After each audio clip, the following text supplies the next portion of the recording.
और इस वक्त की बड़ी खबर आ रही है, मुख्तार अंसारी को कोर्ट ने सजा सुनाई है। 2 साल की सजा सुनाई गई है मुख्तार अंसारी को। इस वक्त की बड़ी खबर हम आपको दे रहे हैं, मुख्तार अंसारी को कोर्ट ने सजा सुनाई है। 2 साल की सजा दी है कोर्ट ने मुख्तार अंसारी को। हाईकोर्ट ने 2 साल की सजा सुनाई है मुख्तार अंसारी को। बड़ी खबर इस वक्त की, हाईकोर्ट ने मुख्तार अंसारी को 2 साल की सजा दी है। तो मुख्तार अंसारी, जिसको यूपी लाया गया पंजाब से, कड़ी मशक्कत, एक लंबी लड़ाई यूपी सरकार को उसके लिए लड़नी पड़ी, और अब बड़ी खबर यह कि 2 साल की सजा सुनाई गई है मुख्तार अंसारी को। हाईकोर्ट ने 2 साल की सजा दी है। लखनऊ के तत्कालीन जेलर को धमकाने के मामले में यह सजा सुनाई गई है। 3 अप्रैल सन 2000 को आलमबाग कोतवाली में मामला दर्ज हुआ था। लखनऊ के तत्कालीन जेलर SN द्विवेदी ने यह मामला दर्ज करवाया था, और इस मामले में निचली अदालत से बरी हो गया था मुख्तार अंसारी, और निचली अदालत के फैसले के खिलाफ राज्य सरकार ने हाईकोर्ट में अपील की थी। उसके बाद इस केस की पैरवी की गई। सरकार की अपील पर जस्टिस दिनेश कुमार सिंह की बेंच ने यह सजा सुनाई है। ऋषभ मणि त्रिपाठी हमारे साथ फोन लाइन पर जुड़ गए हैं। ऋषभ मणि, बताइए, निचली अदालत के फैसले को पलट दिया हाईकोर्ट ने और 3 साल की सजा सुनाई है जेलर को धमकाने के मामले में। तो निचली अदालत ने इस मामले से मुख्तार अंसारी को बरी कर दिया था। ये 3 अप्रैल सन 2000 का मामला था, जब पेशी से मुख्तार अंसारी और उसके गुर्गे लौट रहे थे। तो किसी बात को लेकर ने कैदी से भी कहा सुनी हुई थी, जिसके बाद मुख्तार अंसारी और उनके गुर्गों ने तमाम जेल कर्मियों से मारपीट की थी। जब जेलर SN द्विवेदी मौके पर पहुंचे, डिप्टी जेलर पहुंचे, तो उनके साथ भी बदसलूकी की गई, उनको धमकाया गया, जेल में पथराव भी किया गया। जब इसको बरी कर दिया गया निचली अदालत से, तो सरकार ने निचली अदालत के फैसले को हाईकोर्ट में चुनौती दी थी, जिस पर आज जस्टिस दिनेश कुमार सिंह की सिंगल बेंच ने फैसला सुनाया है और मुख्तार अंसारी को जेलर को धमकाने का दोषी पाते हुए उनको 2 साल की सजा सुना दी है। ये सरकार की कोर्ट में जाहिर सी बात है एक बड़ी जीत है, जिसको अब सरकार भी और उनसे जुड़े हुए जितने भी वकील हैं जो हाई कोर्ट में तमाम सरकार के मामलों की पैरवी करते हैं, उनके बीच ये खुशी की लहर है कि उन्होंने जब मेहनत की थी किसी मामले में, और आज वो अपने तर्कों से, दलीलों से कोर्ट को संतुष्ट करने में कामयाब हुए हैं और कोर्ट ने ये फैसला सुनाया है। बिल्कुल, और निचली अदालत ने जिसे बरी कर दिया था, अब हाईकोर्ट ने मजबूत पैरवी के बाद 2 साल की सजा का ऐलान किया है मुख्तार अंसारी के लिए।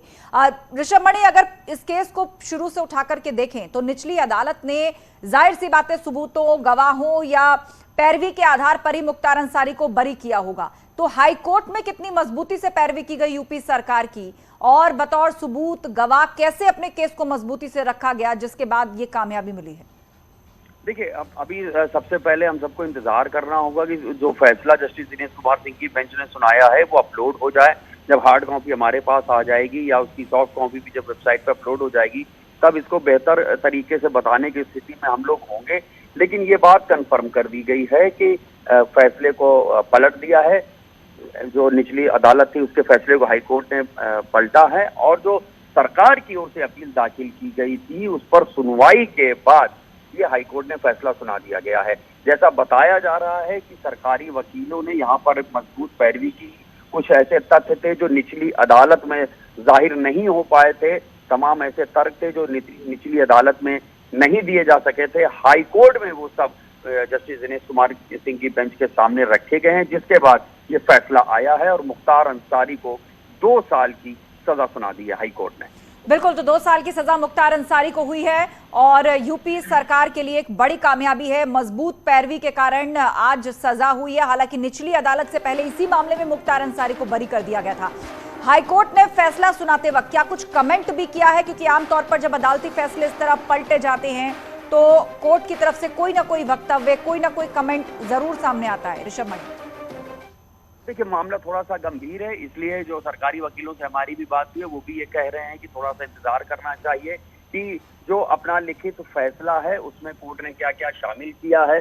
जब वो फैसला अपलोड हो जाएगा तब वो बेहतर स्थिति में होंगे कि इन सबको तफसील से बताएंगे कि आखिरकार कोर्ट का ऑब्जर्वेशन क्या था, कहाँ कहाँ से निचली अदालत ने अपना जो फैसला हुआ था उसमें किन तर्कों का, किन तथ्यों का समावेश किया गया था और हाईकोर्ट में किस तरह से इस मामले को पेश किया गया और कैसे हाईकोर्ट जो जस्टिस दिनेश कुमार सिंह की बेंच है वो कैसे संतुष्ट हो पाई, कैसे मुतमईन हो पाई उन तथ्यों से, उन तर्कों से, जिसके बाद ये फैसला सुनाया गया। देखिए, प्रक्रिया यही होती है कि जुडिशरी के जरिए जो विधिक प्रक्रिया है उसके जरिए कैसे अपराधियों को सजा दिलाई जाए, वो जो एक मॉडल पेश करने की कोशिश में सरकार लगी हुई है। जैसे पॉक्सो के भी तमाम मामले हैं, बहुत तेजी से जैसा मुख्यमंत्री के निर्देश हैं और उसके बाद जो अभियोजन विभाग है वो तैयारी करता है, कोर्ट में जितने पैरोकार हैं सरकार के वो मजबूती से लड़ते हैं और सजा दिलवाते हैं। तो सरकार को कहीं ना कहीं वाहवाही इस बात की मिलती है कि जो भी अभियुक्त थे उनको दोषी पहले करार दिलवाया गया है कोर्ट में सबूतों से, गवाहों के जरिए, और उसके बाद कोर्ट के जरिए उनको सजा दिलाने में कामयाबी हासिल की गई। तो जो मॉडल पेश किया जा रहा था ये उस मॉडल की जीत है। बिल्कुल ऋषभ मणि, और काफी मशक्कत यूपी सरकार को पंजाब से लाने में करनी पड़ी थी मुख्तार अंसारी को, और उसके बाद जो तमाम केस उस पर दर्ज हैं एक एक करके अब उसकी मजबूती से पैरवी आगे भी करनी होगी। लेकिन फिलहाल साल 2000 के मामले में 2 साल की सजा हुई है, जिसे इस पूरी कड़ी की पहली जीत माना जा रहा है। ऋषभ मणि, कितने और संगीन मामले मुख्तार अंसारी पर हैं और अब आगे भी क्या मुश्किलें उसकी इसी प्रकार बढ़ेंगी? देखिए, 40 के करीब मुकदमे मुख्तार अंसारी के ऊपर दर्ज हैं, जिसमें से 3 मामले ऐसे हैं जो ट्रायल पे हैं, जिनमें सुनवाई जो फाइनल स्टेज पर है। तो सरकार की ओर से लगातार मजबूत पैरवी की जा रही है कि कोर्ट के जरिए मुख्तार अंसारी को तमाम अन्य मामलों में भी सजा दिलाई जाए, और कोशिश यही है कि जो विधिक प्रक्रिया है उसके तहत कार्रवाई आगे बढ़ाई जा सके। क्योंकि एक मॉडल उत्तर प्रदेश सरकार का वो भी है कि जहां पर फैसला ऑन द स्पॉट हो रहा है, जो अपराधी अपराध करके भाग रहे हैं, पुलिस की घेरेबंदी में पुलिस को जवाब दे रहे हैं, पुलिस के ऊपर फायरिंग कर रहे हैं, पुलिस उनको जो कहा जाता है एनकाउंटर, हाफ एनकाउंटर के जरिए उनसे निपट रही है।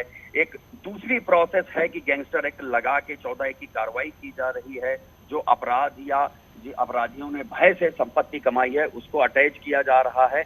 और तीसरा मॉडल ये है कि हम कोर्ट के जरिए जो विधिक प्रक्रिया है उसका पालन करेंगे, पूरी मजबूती से कोर्ट में केस लड़ेंगे, गवाहों, सबूतों, दलील, तर्कों के आधार पर हम अभियुक्त को दोषी करार दिलवाएंगे और उसको सबसे तक सजा दिलवाएंगे। जानकारी के लिए बहुत शुक्रिया आपका। तो अभी 40 से ज्यादा मुकदमे मुख्तार अंसारी पर दर्ज हैं और एक एक करके सभी मामलों में आगे भी सुनवाई और मजबूत पैरवी यूपी सरकार को करनी होगी। लेकिन फिलहाल साल 2000 के मामले में जहां पर एक जेलर को धमकाने का आरोप मुख्तार अंसारी पर है, उसमें वो दोषी साबित हुआ, राजकोट ने उसको 2 साल की सजा सुनाई है।